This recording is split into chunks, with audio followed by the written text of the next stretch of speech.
അടുത്ത ദിവസം നമ്മൾ നേരെ രാവിലെ തന്നെ എഴുന്നേറ്റ് ഒരു മുട്ട പുഴുങ്ങിയത് ബ്രേക്ക്ഫാസ്റ്റും ഇവർക്ക് സീരിയൽസും വാങ്ങിച്ച് വെക്കാറുണ്ട്. അതും കഴിച്ചിട്ട് നമ്മൾ ഇറങ്ങും കേട്ടോ. കാരണം പിന്നെ ബ്രേക്ക്ഫാസ്റ്റ് തപ്പി സമയം കളയാറില്ല. പോണ വഴിക്ക് എന്തെങ്കിലും വെറൈറ്റി ഫുഡ് കാണുമ്പോൾ വാങ്ങിച്ച് കഴിക്കാമല്ലോ. ഇവിടുത്തെ ഈ ട്രാമുകൾ കാണാൻ നല്ല രസമാണ്. അതിനകത്തൊരു ഫേമസ് ആയിട്ടുള്ള ഒരു 28 ഉണ്ട്. അതിൻ്റെ റൂട്ടും അതിനകത്ത് കൂടെ പോകാൻ രസമായിട്ട്. അപ്പോൾ നമ്മൾക്ക് ഇന്ന് അതും നമ്മുടെ ലിസ്റ്റിലുണ്ട്.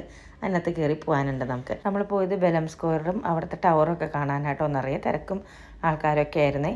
നല്ല വൈബാണ്. ഉച്ചയ്ക്ക് നല്ല ചൂടാട്ടോ. ഒരു 12 തൊട്ട് 5 വരെ നല്ല ചൂടാണ്. പോണ വഴിക്ക് നമ്മൾ ഇടയ്ക്ക് കുറച്ച് ഐസ്ക്രീമും അങ്ങനെയുള്ള സാധനങ്ങളും പേസ്ട്രിയൊക്കെ വാങ്ങിച്ച് കഴിച്ച്. ഇവിടെ ഫേമസ് ആയിട്ടുള്ളൊരു പേസ്ട്രി ഉണ്ട് കേട്ടോ. അതിൻ്റെ പേര് ഞാൻ മറന്നുപോയി. പക്ഷെ അത് കിട്ടുന്നൊരു ഫേമസ് കടയുണ്ട്. അപ്പോൾ അതും തപ്പി നമ്മൾ പിന്നെ ഇത് കഴിഞ്ഞ പിന്നെ പോയി. ഇവിടുത്തെ ആ സൈഡിൽ കൂടെയൊക്കെ ഉള്ള വോക്ക് നല്ല രസമാണ്. ഒരു ചെറിയ കാറ്റ് കിട്ടും. പിന്നെ അവിടുത്തെ സൈറ്റ് സീയിങ് ഒക്കെ കണ്ട് നമുക്കിങ്ങനെ നടക്കാം. അങ്ങനെ തിരിച്ച് ട്രാമിൽ പോണ വഴിക്ക് നമ്മളൊരു മാർക്കറ്റ് കണ്ടിട്ടോ. അപ്പോൾ ഞങ്ങളവിടെ ചാടി ഇറങ്ങി. അവിടെ ചെന്നപ്പോൾ അവിടെ നിറയെ ഫുഡ് മാർക്കറ്റായിരുന്നേ. അതിനകത്തുനിന്ന് നമ്മൾ പ്രോൺസ് മാംഗോ സാലഡ്, പിന്നെ എന്തോ പോർക്ക് ബാവോ, പിസ്സ, അങ്ങനെ കുറച്ച് സാധനങ്ങളൊക്കെ വാങ്ങിച്ച് കഴിച്ച് നിറയെ ആൾക്കാരാട്ടോ. അതിൻ്റെ ഉള്ളിൽ നിറയെ. നമുക്കിത് പർപ്പസ്ഫുള്ളി വന്നതല്ല, ജസ്റ്റ് കണ്ടപ്പോൾ കയറിയതാട്ടോ. പിന്നെ അവിടെ ഒരു പിങ്ക് സ്ട്രീറ്റ് ഉണ്ട്. ഞങ്ങൾ അതിൽ കൂടെ പോയി. അതായത് അതിൻ്റെ ഫ്ലോർ മൊത്തം പിങ്ക് കളറിൽ പെയിൻറ്റ് അടിച്ചേക്കണം.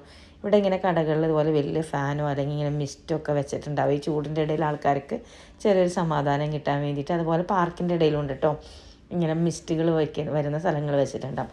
പിന്നെ ഇവിടുത്തെ കടകളൊക്കെ കാണാൻ നല്ല രസമായിട്ട് ഹാൻഡിക്രാഫ്റ്റ് സാധനങ്ങളും. പിള്ളേർക്ക് 2 തൊപ്പി ഉണ്ടായിരുന്നു. അവന്മാർക്ക് കൂടെ 2 തൊപ്പിയൊക്കെ വാങ്ങിച്ച് കുറച്ച് കണക്കുണ സാധനങ്ങളൊക്കെ നോക്കിയും കണ്ടു. പിന്നെ ഈവനിങ്ങിന് നമ്മൾ ട്രാം 28 കയറിയിട്ട് അൽഫാമയിലോട്ട് പോയിട്ടോ. ആ ട്രാമിലെ യാത്ര നല്ല രസമായിരുന്നു. ഭയങ്കര ഇടുങ്ങിയ വഴി കൂടെ പോണേ. പിന്നെ ഭയങ്കര കുത്തനെ പൊക്കത്തുള്ളൊരു സ്ഥലമാണ് കേട്ടോ. അപ്പോൾ അങ്ങനെ കയറി പോകുമ്പോൾ നല്ല രസമായിരുന്നു. പിന്നെ അതിൻ്റെ ഇടയിൽ ഇതുപോലെ നമുക്ക് ഇടയ്ക്കിടയ്ക്ക് ഓരോ സ്റ്റോപ്പുകളും വ്യൂ പോയിൻറ്റ്സൊക്കെ ഉണ്ട്. മുന്തിരി തോപ്പുകളും. ഇവിടെ നിറയെ കടലാസ് റോസുകളാട്ടോ. നല്ല ഭംഗിയാണ്. വലിയ വലിയ കടലാസ് റോസാ പൂക്കൾ ഉണ്ടായി നിൽക്കുന്നതാണ്. പിന്നെ ഇതുപോലെ കുറേ റിക്ഷാസ് ഉണ്ടാവും.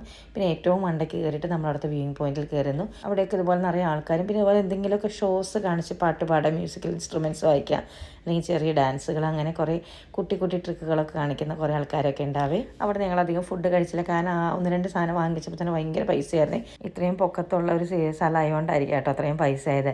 അങ്ങനെ അവിടെ കറങ്ങി കിടന്ന് പിന്നെ വൈകുന്നേരം കുറച്ച് ഫുഡൊക്കെ അടിച്ച് വെട്ടി.